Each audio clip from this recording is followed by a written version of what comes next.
Hello, everyone. Welcome to the Center for Spiritual Living Victoria Online. My name is Carrie Hunter, and I'm the Senior Minister at the Center in Victoria. And it's lovely to have you here with us today. And if this is your first time visiting, please know that you would be very welcome to join us in person at our address on Cook Street in Victoria. It's 380 Cook Street. We're located in the Cook Street Village Activity Center. Our meditation is at 10:30 on Sunday morning, and our celebration service is at 11 a.m. So it would be wonderful to be able to see you in person.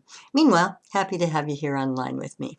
And today I'm continuing my series on Joel Goldsmith's book, The Thunder of Silence.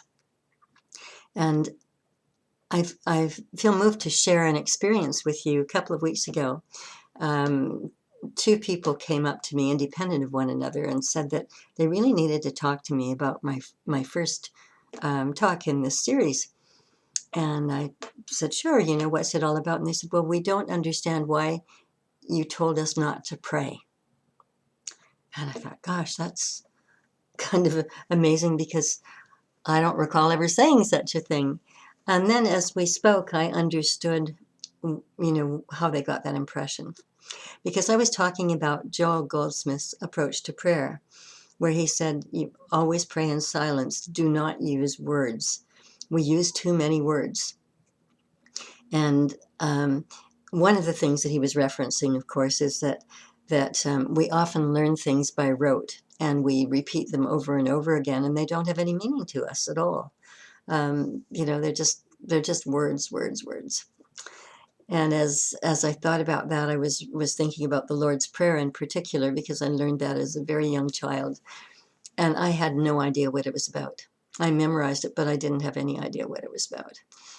And when I had children of my own, my younger daughter, Kendall, when she was about 3, I don't know how the subject of God's name came up, but we used to have God conversations from time to time. And she said, well, God's name is Harold. And I said, what do you mean? And she said, well, Harold be thy name. And, I smiled because, of course, as a little girl, I didn't know what those words meant either. And to her, Hollywood sounded like Harold.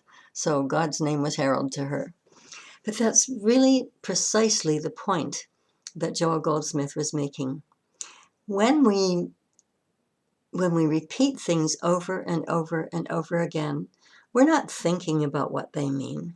We're not feeling what they mean. We're just repeating them over and over again. And so he was saying what is really important to do is to just get into that place of absolute silence, into that place where we can feel that we are connected to God. Now, that's sometimes easier said than done. And in Science of Mind, faith of which we are a part, Dr. Ernest Holmes, our founder, gifted us with something that we call 5-step prayer or spiritual mind treatment. And the 5 steps in that really are, there are 2 purposes, I think, to that, at least in my perspective, they are. First of all, they connect us to God, and then they keep us in a positive state of mind. And so, let me go over what I mean by that. I know that I did say this a couple of weeks ago in my recorded talk, but I'm going to refresh your minds today if you hadn't seen this before. So the first step in 5-step treatment or 5-step prayer is recognition of God. You can say something as simple as God is all there is. And the second step is unification with God. And the third step is realization. And that is basically an affirmation that we speak. So the first 2 steps are the really important steps. The first 2 steps are what get us to that feeling place. And if we oversimplify getting there, if we just say God is all there is, I am one with God, which is pretty easy to say. And in teaching treatment, I will often say that to people to get them to understand the simplicity of it. But also, then we need to get into more depth with it, where we have to understand when we say God is all there is, what does that really mean to us? What it means to me, what it means in this teaching is that that each of us has the holy presence of God within us. This intelligence is within us. This intelligence is demonstrated all around us, everywhere we look. God is in everyone and in everything. God's in every grain of sand, in every star, in the great, beautiful sky above us, in the sun and the moon, in every grain of sand, in every drop of water in the great blue sea. And the thing is, when we are repeating this, or saying, when we're speaking this, or even thinking it as we go into prayer, the next step is, I am one with God. There's no separation between God and me. God is everywhere, inside me and outside me and all around me. I might step aside from God and forget about God for a period of time, but God never steps away from me. God is this innate intelligence and wisdom and love with which we are born. And it is always there, and we can always tap into it. So when we get to the third step, realization, we say, I am perfect health expressing, or I am prosperous. I am a happy, happy person. I have a perfect relationship in my life. I love my beautiful new home. Now, these things are already there in the invisible when we have spoken our word. They're already there. And then we say thank you, because we always say thank you when we've received something. And so it is releasing it then, releasing it to God. And the thing that we have to remember is, first of all, is feeling the presence within. So we keep on identifying God in various objects and various things until we start to feel that in the center of our hearts. We start to all else is kind of disappearing from us at that point, as we're feeling our communion with God, as we recognize that we are truly one with the divine, that there's no separation at all. And then when we speak the realization, I am perfect health, I am prosperity, or my friend's health is perfect now, whole, perfect, and complete, we are speaking a spiritual truth. It may not be physically true at the moment, but it is true in the invisible. Absolutely true. A spiritual truth, because it's out there and it's about to take form when we connect with God in a meaningful way. And so we need to really understand that just because we don't see it right now doesn't mean that it isn't true. And the purpose of that, one of the important purposes of that, is that it keeps us in a positive frame of mind. I'm not saying, oh, please, please, please, God, please let me be healthy. Please let me win the lottery. Please let me have that new house or that new car. Really, I really want this. I really wish I had this. Well, when we're talking that way, then we're always left in a state of wishing or in a state of wanting. We're not having it manifest right then and there. So it's very important for us to be in the present moment and to speak our truth, to speak as if it has happened now, and to give thanks. Because what we know now is that religion and science are walking hand in hand, which was what Dr. Ernest Holmes, our founder, always wanted. He always said, I look forward to the day when spirit and religion walk hand in hand. And this is the day, because we have moved into quantum physics. We're dealing with the quantum world. We're dealing with the fact that what we think is taking form. What we think about the most often, the most passionately about, good or bad, is already taking form. Science has proven that as we think, the form begins. So it is critically important that we be positive. Now, Joel Goldsmith said, just go into prayer in absolute silence. And when you connect with the presence, when you connect with God, then it all happens. Well, isn't that wonderful if we have been thinking negative things, if we've been thinking, oh my goodness, when will this headache ever stop? Oh my goodness, am I going to have pain in my knee the rest of my life? Oh, am I always going to live in poverty? When we start thinking that way, we're creating more of the same of those things. And so it's really, really important for us instead to tell what we call a spiritual truth that might be a physical lie at the moment. The spiritual truth being that I am pain-free, I am in perfect health, I prosper in all that I do. And whatever your positive affirmation is, and then thank you and release it, and so it is. Now, here's the thing. We need to practice. We need to practice all of this. And we need to practice without words too. And the reason that I say this is that we know what it is that we would like to have happen in our lives. And the thing is that God knows. And so why does God know? God is not some old man up in the sky. God is the intelligence, the creative power that lives, breathes, and has its being in us. We are expressions of God, each one of us. And so we have this creative power within us. So it's very important to remember this and to know that even if we don't have words in our minds as we're going into prayer, that this intelligence within us knows exactly what it is that needs to happen in our lives right now. And there's an old song that goes, I may not get what I want, but I get what I need.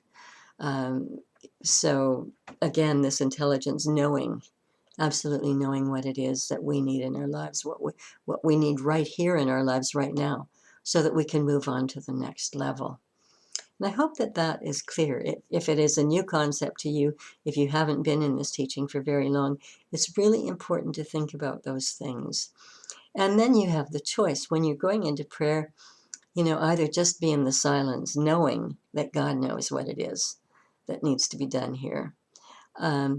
Or alternatively, to do 5-step prayer, to really connect with the presence. It's the same thing either way.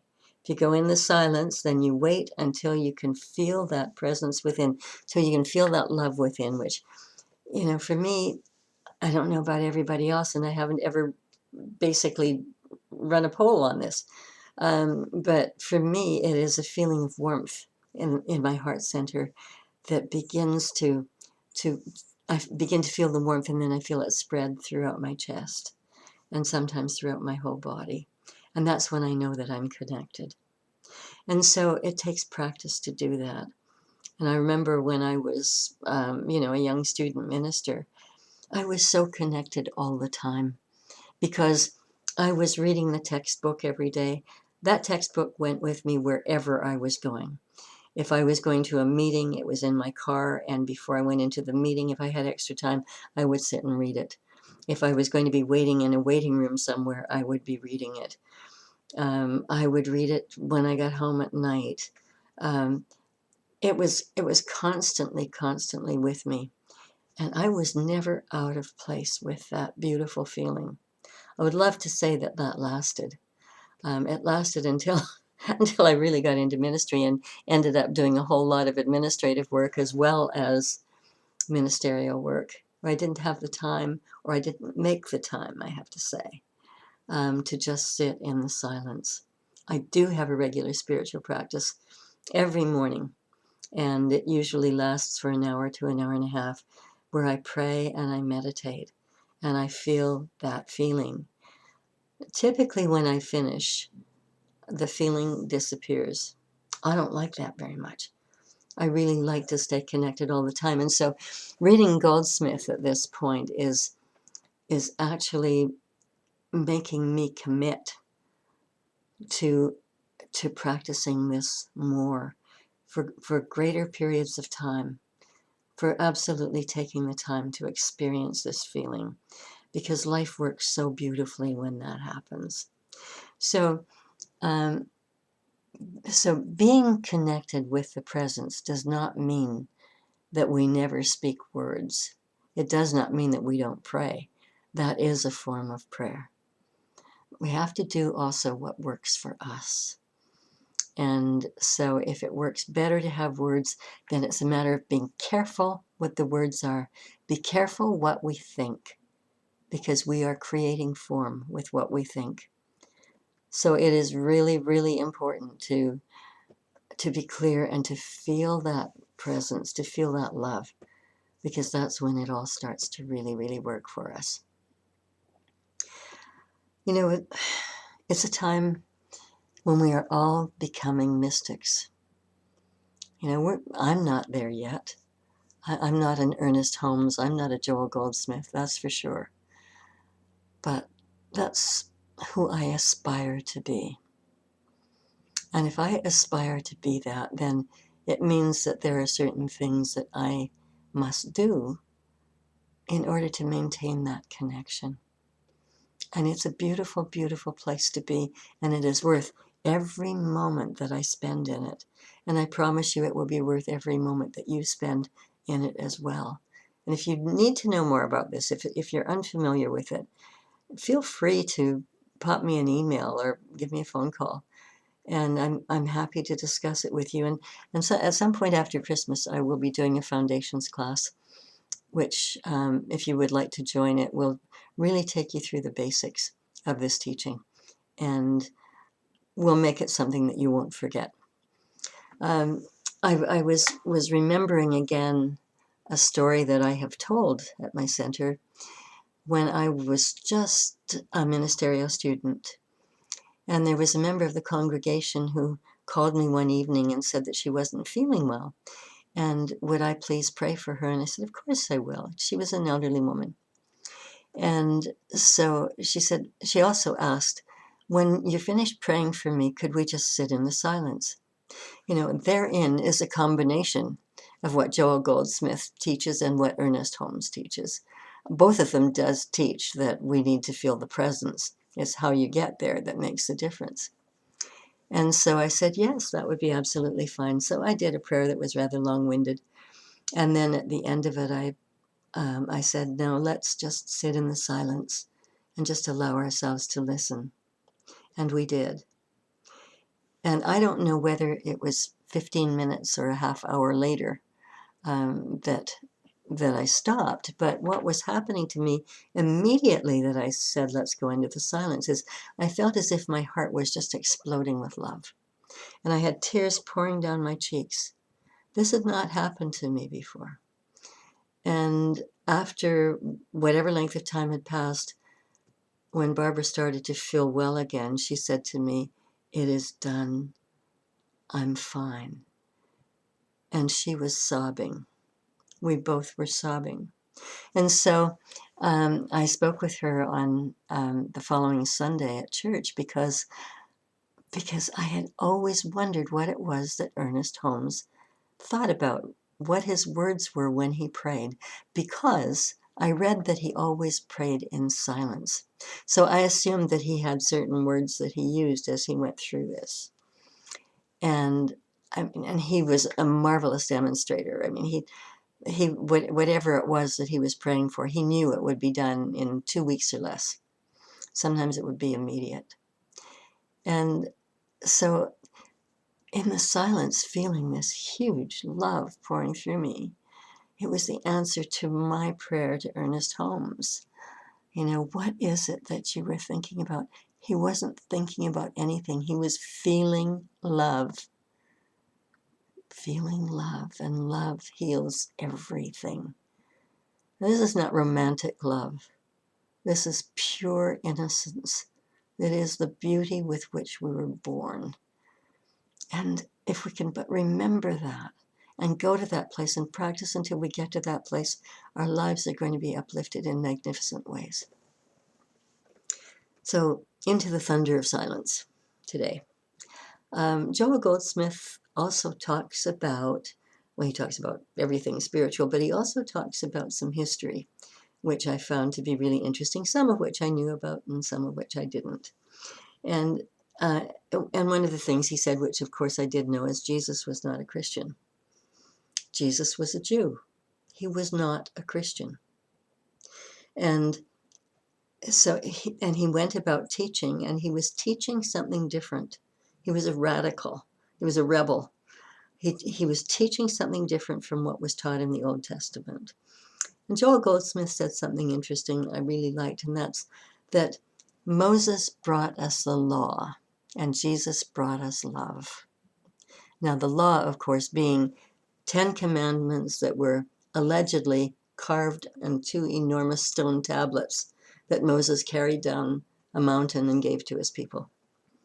And this is where the biblical stories, just get us shaking our heads at times. More often, more frequently than not in my case, because I was thinking about when whoever it was who first decided to assemble the Bible or to write the first part of it was probably trying to figure out, well, where did we all come from?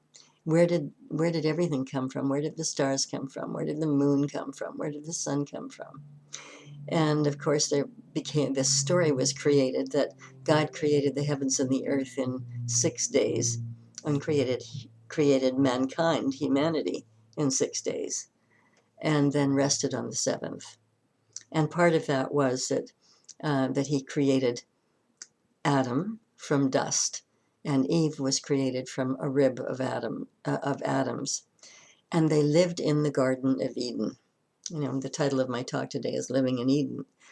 So they lived in the Garden of Eden. What does that mean?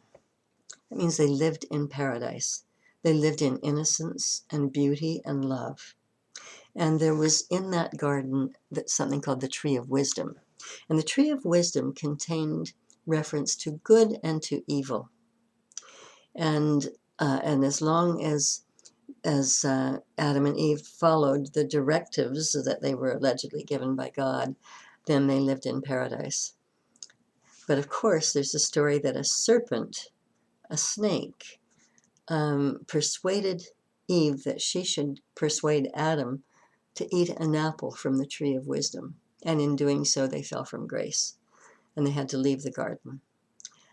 I mean, fairy tales.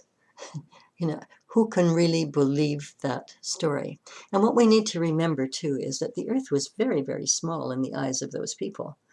There's a story that the Holy Land had 4 rivers, one that flowed out of each corner into the sea. And basically that was almost the end of the earth as it was known at the very beginning. And then they added a couple of countries after that. I mean, there simply was not the education, there were not the tools available. There was not the science available for people to understand. So it became a fabulous yarn, and the Bible is filled with fabulous yarns. And none of them really make a whole lot of sense. From some of them, we gain wisdom because they're metaphors for things that we need to understand. But really, for the most part, there are a lot of things in it that are just pure fantasy. And we wonder why churches fail today. An educated population, people who understand science, cannot believe these kinds of things. And rather than saying, well, let's explore this, let's see what is really true, let's combine science with spirituality, they tend to just fall away. And so we're in the perfect place right now, a place where science and religion do come hand in hand, where we understand that we have the power, that there is a power for good in the universe, and we get to use it because it is inside each one of us. So Jesus began to teach, and he was teaching something very different from the Old Testament. And, one of his most remarkable sermons was the Sermon on the Mount. And part of that was if a man should smite thee on one cheek, turn the other cheek. Now that does not mean that we allow somebody to come up and smack us on one cheek and then turn and let them do it on the other cheek and get away with it and continue to do it. That's not what that means. What it means is to rise above. What it means is to find a better way. To find a way to forgive this, to find a way to make peace with this or with the person who is the offender. And In the Old Testament, it's basically an eye for an eye, a tooth for a tooth. And when you think about that, there are a lot of people who still believe that today. They're not believing what Jesus taught that became Christianity for a very short period of time. The thing is that in the beginning, and when he first started to teach, it was called Christian Judaism, or Jewish Christianity, and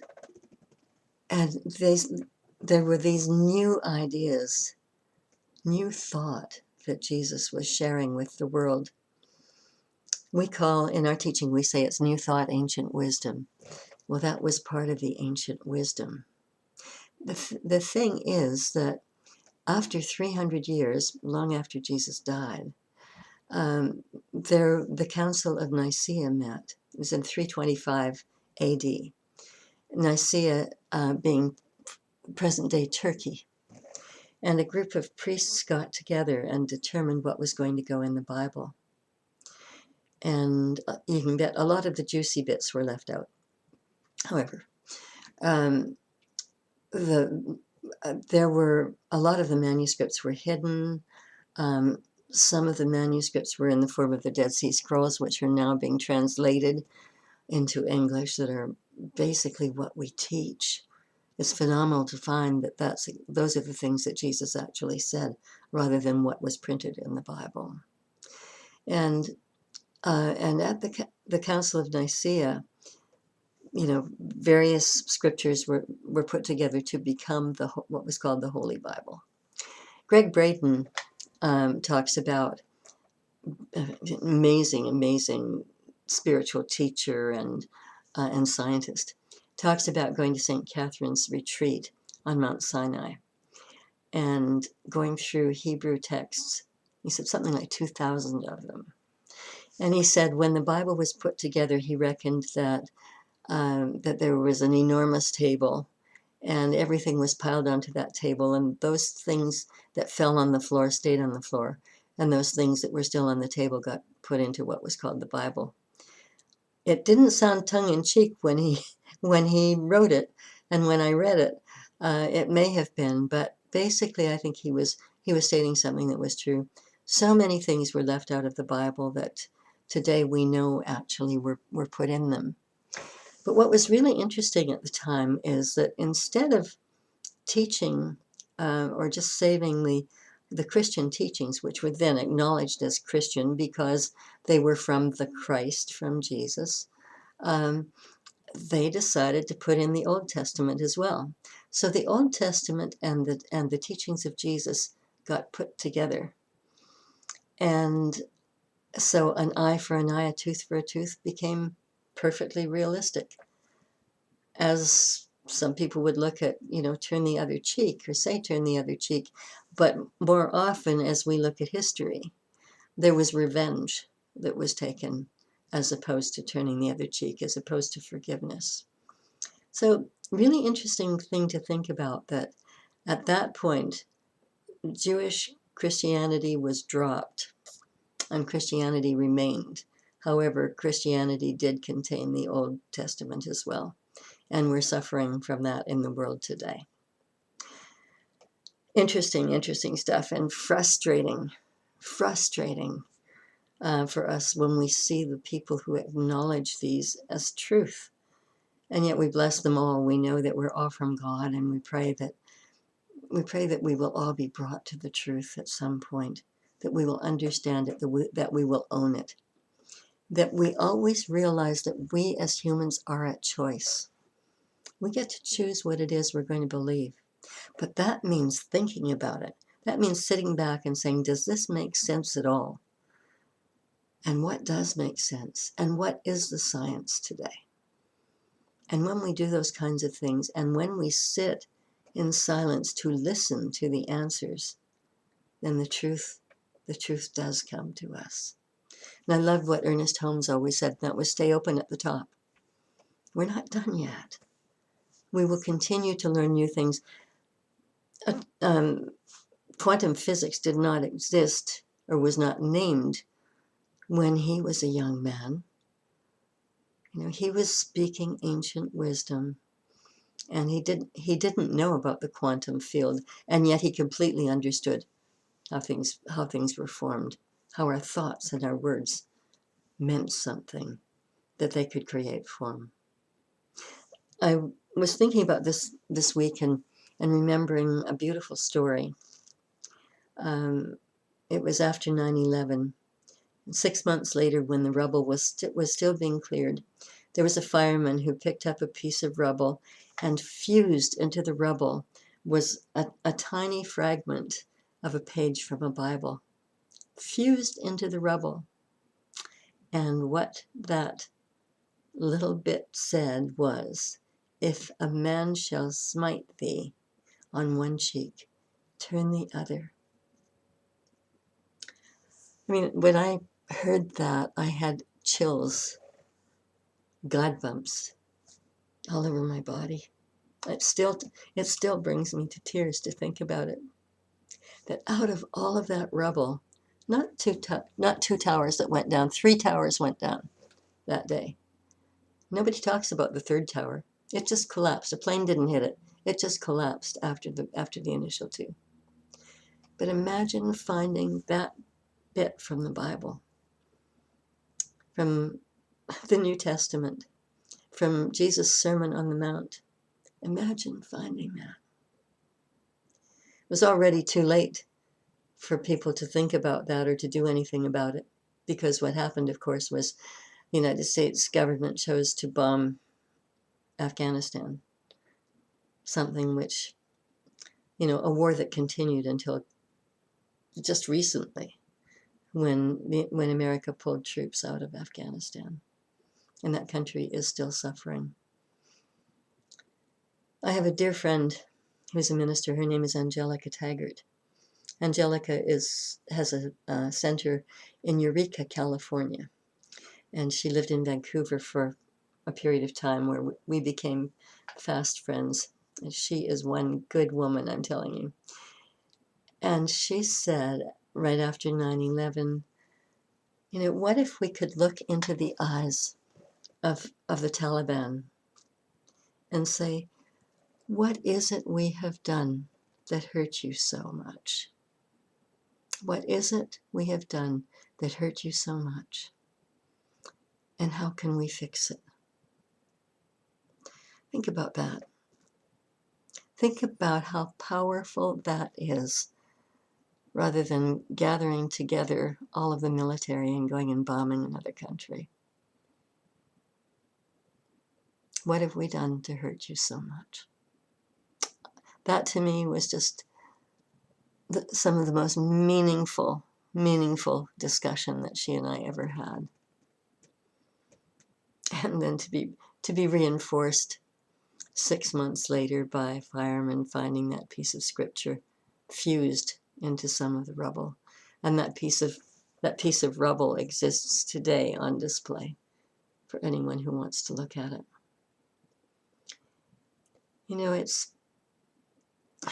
It's really about us understanding that violence doesn't do anything but beget more violence. Hatred begets more hatred. Fear, more fear. It's really, really time for us to start looking at life and at others in a whole other way, accepting that we are each children of God. Every one of us has this power within us. It's what connects us one to the other. It is so important for us to remember this. I remember a wonderful story that I neglected to mention to my congregation, but you've probably all heard about Byron Katie, perhaps read some of her books. She tells a story of being out walking one night, and it's a beautiful night. I think she said she was in Florida. Beautiful, beautiful night. It was very dark, but the stars were out, the moon. She was just drinking it all in. And as she was, a man came up from behind her with a knife, and he had the knife at her throat. And she said she was incredibly calm, and she just thought, oh, this is maybe the moment that I'm going to die. But she wasn't frightened in any way. And then she said to him, "You don't really want to kill me. You're a precious child of God. You don't want to kill me. You don't want to hurt me. You might think you do, but you really don't." And as she repeated this over and over again, so gently, so softly, he gradually let go and ran away. And she stood there and she said that when she spoke those words, her heart was so filled with love. Love can conquer everything. And so as I speak these words today, I urge you, as I urge myself, to remember the importance of forgiveness, the importance of love, the importance of the silence, the importance of feeling the presence, of feeling God within, of spending time communing, and spending time listening to what it is the silence has to say to us. That is the thunder in it. And in that space, we find Eden.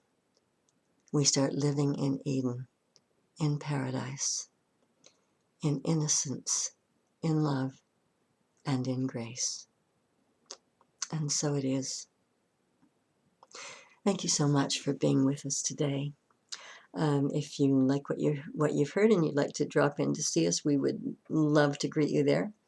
Also, if you would like to make a donation to our center, we would appreciate that very much.